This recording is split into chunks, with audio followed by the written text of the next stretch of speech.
Assalamualaikum warahmatullahi wabarakatuh. Perkenalkan, nama saya Riah Pratiwi dengan NIM 430402000016. Di sini saya akan memaparkan sekaligus menjelaskan tentang klasifikasi tes psikologi.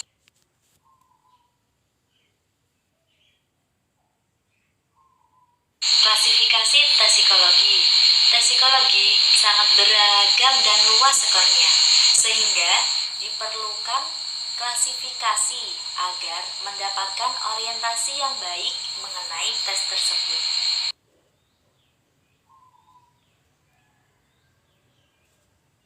Klasifikasi yang banyak digunakan, yang pertama, berdasarkan banyaknya tes. Yang kedua, berdasarkan atas cara menyelesaikan. Yang ketiga, berdasarkan atas cara menilai. Yang keempat, berdasarkan fungsi psikis yang dijadikan sasaran testing. Yang kelima, berdasarkan tipe tes dengan isi tes dan waktu yang disediakan. Yang keenam, berdasarkan materi tes dengan latar belakang teori. Yang ketujuh, berdasarkan atas bentuknya. Yang kedelapan, berdasarkan aspek yang diukur.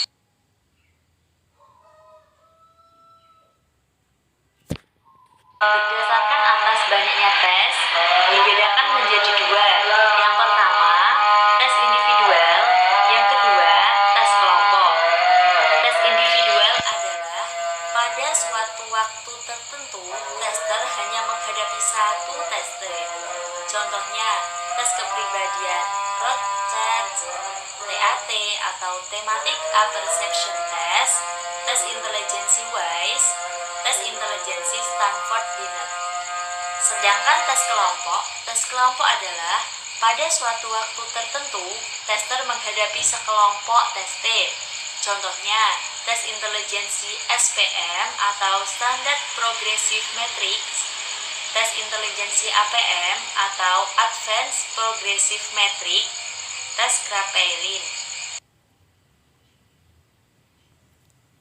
Berdasarkan atas cara menyelesaikan dibedakan menjadi dua. Yang pertama, tes verbal adalah tes T di mana menyelesaikan atau mengerjakan tes tersebut harus menggunakan kata-kata.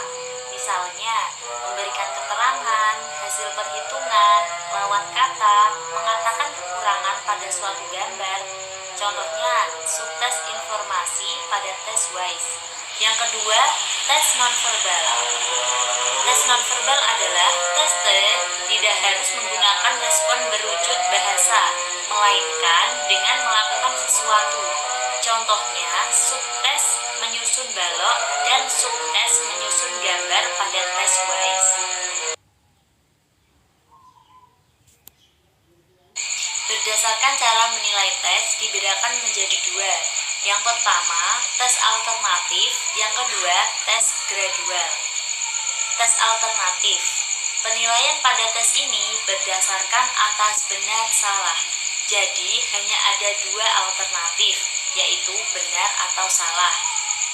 Sedangkan yang kedua yaitu tes gradual. Pada tes ini penilaian bersifat gradual. Jadi ada beberapa tingkatan, misalnya diberi nilai 5, 4, 3, 2, atau 1. Berdasarkan fungsi psikis yang dijadikan sasaran testing, dikelompokkan menjadi 4. Yang pertama, tes perhatian. Yang kedua, tes fantasi. Yang ketiga, tes ingatan. Yang keempat, tes kemauan.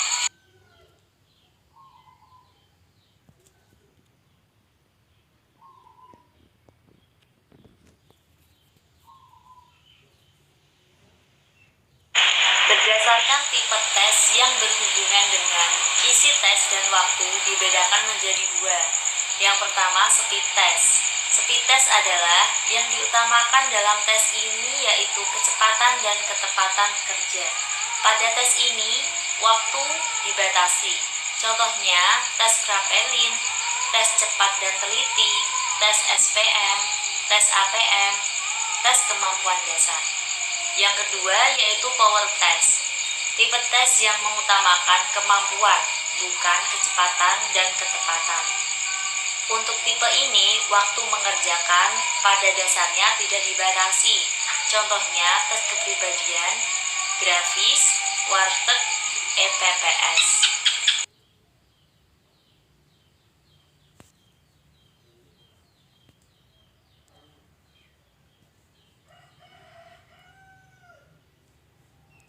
Berdasarkan materi tes yang berhubungan dengan latar belakang teori, dibedakan menjadi dua.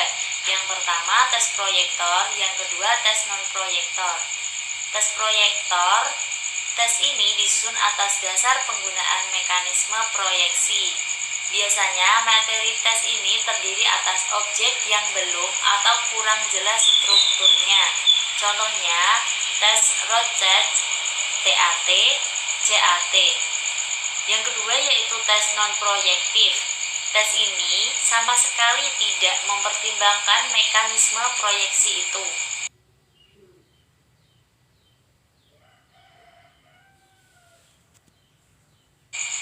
Berdasarkan atas bentuk, dibedakan menjadi 8. Yang pertama tes benar salah, yang kedua tes pilihan ganda, yang ketiga tes isian, yang keempat tes mencari pasangan, yang kelima tes penyempurnaan, yang keenam tes mengatur objek, yang ketujuh tes deret angka, yang kedelapan tes rancangan blok.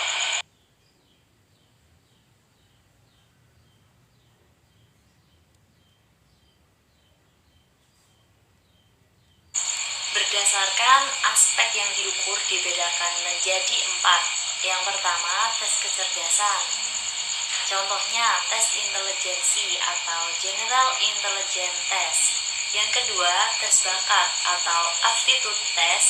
Yang ketiga tes kepribadian atau Personality Test. Yang keempat tes minat.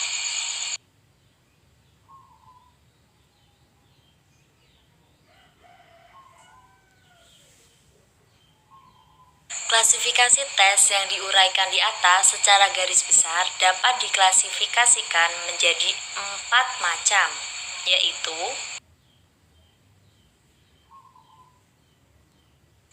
yang pertama, tes intelijensi, yang kedua, tes bakat, yang ketiga, tes kepribadian, yang keempat, tes minat.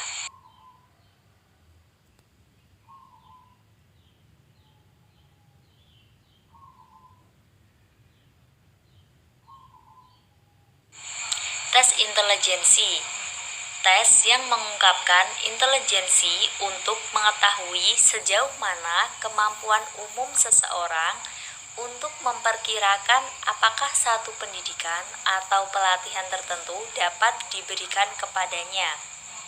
Nilai tes intelijensi seringkali dikaitkan dengan umur dan menghasilkan EQ untuk mengetahui bagaimana kedudukan relatif orang yang bersangkutan dengan kelompok orang sebayanya.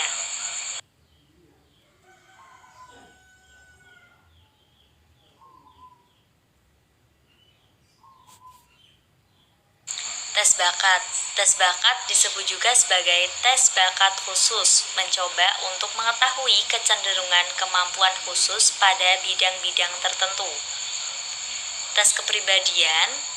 Tes ini mencoba untuk mengungkapkan berbagai ciri kepribadian tertentu seperti introversi, penyesuaian sosial, dan sebagainya yang terkait dengan kepribadian.